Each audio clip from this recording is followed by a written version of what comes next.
तो महीने में 4 दिन, 2 अष्टमी, 1 अमावस्या, 1 पूर्णिमा, अगर इस दिन हम 12 बजे, दिन में 12 बजे के अंदर खाना खा लें, 12 बजे के बाद दांत से काटने वाली कोई भी चीज़ न खाएं, यही उपोषण व्रत, यही जो 4 दिन ये जो है आपको जो पंक्ति के नियम ये दिए गए हैं। फिर बाद में जैसा आप उनको घंटे का नियम अपनाना चाहते हैं तो उस हिसाब से आपको जो विपස්සना करनी पड़ेगी, तब आपका पूरा ज्ञान होगा। और अब आइए थोड़ा सा आगे, थोड़ा सा और आगे आ जाइए सब। इसके तहत जो हमें आपको जो है अधिकार नहीं था और समाज में इनकी वैल्यू भी नहीं होती थी। इनको पैदा होने के बाद लड़की अपने जो है भाई के अधीन रहती थी, शादी होने के बाद लड़की अपने पति के अधीन हो जाती थी, और उसके बाद जो है न रहने के बाद फिर जो है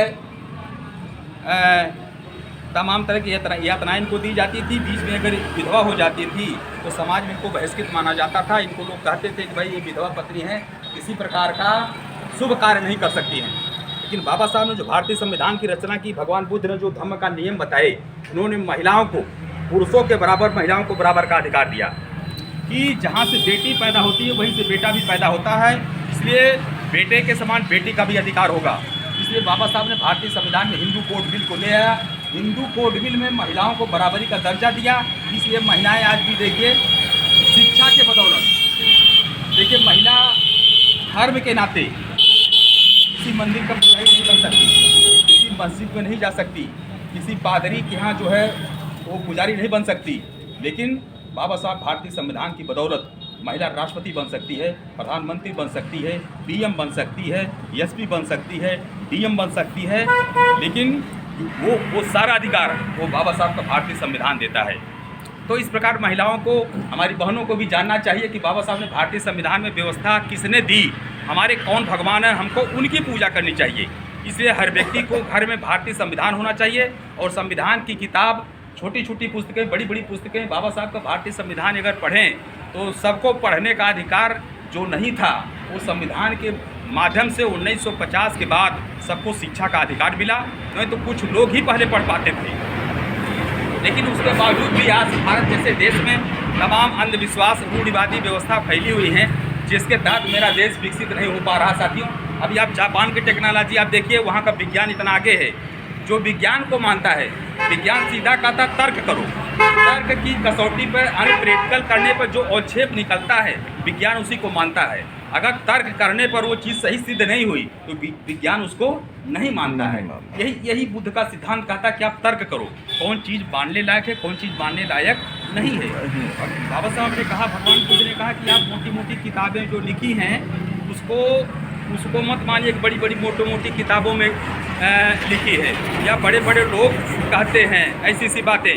उन्होंने कहा कि आप तर्क करो, उस किताब में क्या जो बातें लिखी हैं मानने लायक हैं, क्या जो व्यक्ति कहा तर्क करो वो बात मानने लायक है। तो जो तर्क करता है वो ज्ञानी होता है, जो तर्क नहीं कर पाता वो मूर्ख होता है, जो तर्क करने का साहस नहीं करता वो दास या गुलाम होता है। तो हमेशा जितने भी बुद्धिवादी हैं, जितने भी जो बौद्धिक लोग हैं, सबको तर्क करना चाहिए। तर्क के कसौटी पर जो सही हो उसको मानो, जो गलत है उसको हटा दो। तो आइए हम विचारों को आगे बढ़ाते हुए इस अमावस्या के शुभ अवसर पर एक छोटा सा गीत गाते हैं। बिल्कुल, एक सोहर गीत गाते हैं, गाय के दोबारा आपको सुना रहे हैं। बुद्धि का सुमिरन करो, ले लो बाबा साहब के नाम को, थोड़ी सी है जिंदगी, छोड़ो सारे गलत काम को।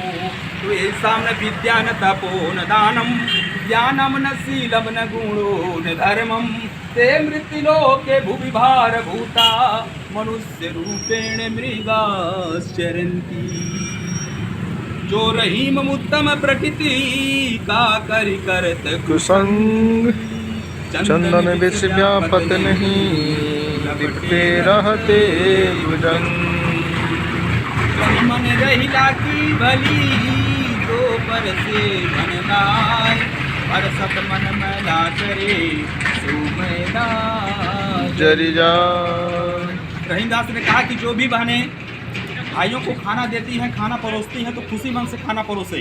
यदि खुशी मन से खाना नहीं देती हैं तो रहीमर रहीला की भली जो पर से मन लाए, अब परसत मन मैला करे। यदि खाना देते समय दुखी मन से खाना देती हैं तो वो समझो विष के समान होता है। और इसी प्रकार जो है अब हम आगे सुहर का गीत आपको प्रस्तुत करते हैं। बच्चों का नामकरण के जन्मदिन के शुभ अवसर पर गीत करें।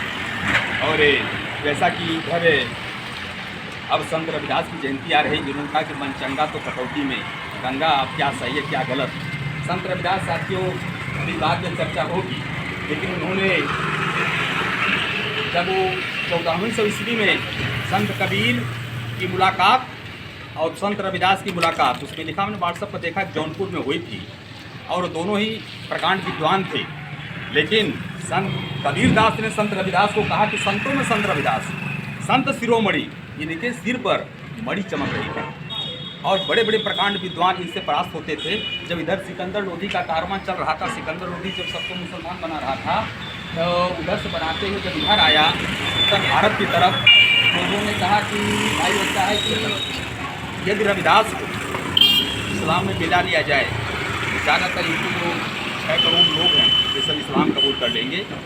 तो उसमें सिकंदर लोधी ने शास्त्रार्थ करने के लिए एक सदन नाम के जो है मुस्लिम को उनके यहाँ भेजते हैं कि आप शास्त्रार्थ करिए और शास्त्रार्थ में रविदास को परास्त कर दीजिए। यदि रविदास परास्त हो जाते हैं तो ज़्यादा से ज़्यादा संख्या में हम लोग इस्लाम कबूल कर लेंगे और हमारी संख्या ज़्यादा हो जाएगी। सदना कसाई, रविदास को जब शास्त्रार्थ होने के लिए सदन नाम के कसाई को जब भेजते हैं सदना कसाई, तो रविदास के बातों से वो परास्त हो गया।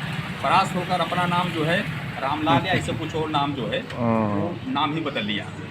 और जब सिकंदर लोधी को पता लगा कि ये तो इसको हम शास्त्रार्थ के लिए भेजे थे कि ये बदल कर इस्लाम कबूल कराएगा, ये स्वयं जो है जाके बन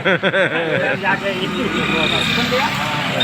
तो सिकंदर लोधी की इसको जो है बड़ा वो लगा। तब सिकंदर लोधी ने संत रविदास को और इनके मानने कुछ लोगों को उठा के जेल में बंद कर दिया।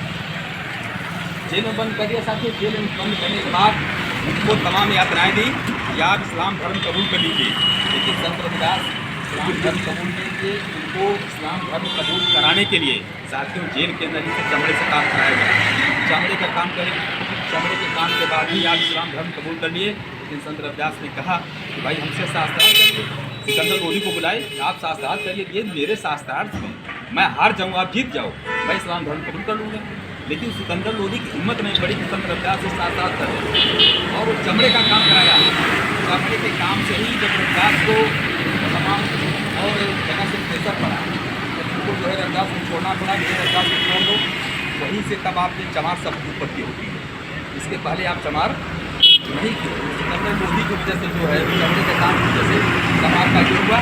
कुछ लोग जो थे हम लोग बौद्धिक थे और बौद्धिक वजह से हम इस विचारधारा को मानते थे कि हम हिंसा नहीं करेंगे। इसलिए जो ये कुछ लोग जो है हिंसा न करके जो कुछ लोग जो है उस टाइप के जो जानवर थे उनको खाने लगे हैं और उसी की वजह से इनको लोग प्रचलन कर दिए। और जिनको ये शेड्यूल कास्ट में बाई कास्ट जिनको चमार कहा जाता है, ये बड़े लड़ाकू लोग थे। ये लड़ाकू कौम थी, इनको जो है चमार शब्द कह के अपमानित किया जाता है ताकि ये कह दोगे तो इनका मनोबल गिर जाएगा। इस बात से हमको साथियों झुकना नहीं है। हम चमार नहीं हैं, चंवर वंश के जो है ये बनाया गया है। चंवर वंश के हम चंवर वंश के शासक थे, हम इस देश के मालिक थे। कुछ लोगों ने इस टाइप का थोड़ा सा काम किया, उसके बाद हम पूरे भारत में मेरी संख्या ज़्यादा से ज़्यादा भूभागों पर पाई जाती है। इसीलिए जो है हमें आपको दबाने की कोशिश की जाती है कि ताकि अगर ये दब जाएंगे तो ज़्यादा लोगों को हम लोग लपेट ले जाएंगे। क्योंकि ज़्यादातर लोग रूढ़िवादी होते हैं। ये ऐसी कौम है जो कट्टर बुद्धिज़्म को, ये बुद्ध के लोग हैं, कट्टर बुद्धिज़्म को मानने वाले यही लोग हैं। इससे इनको हम डाइल्यूट कर ले जाएंगे तो ये चेंज हो जाएगा। इसलिए अगर पूरा भारत अगर परेशान है, इसी वर्ग से परेशान है, तो इसलिए जो है हमें अपने मिशन को तोड़, चूँकि हम लोग सत्यता पर चलते हैं और सत्य की बात करते हैं। और अब आगे बढ़ाते हुए हम आपको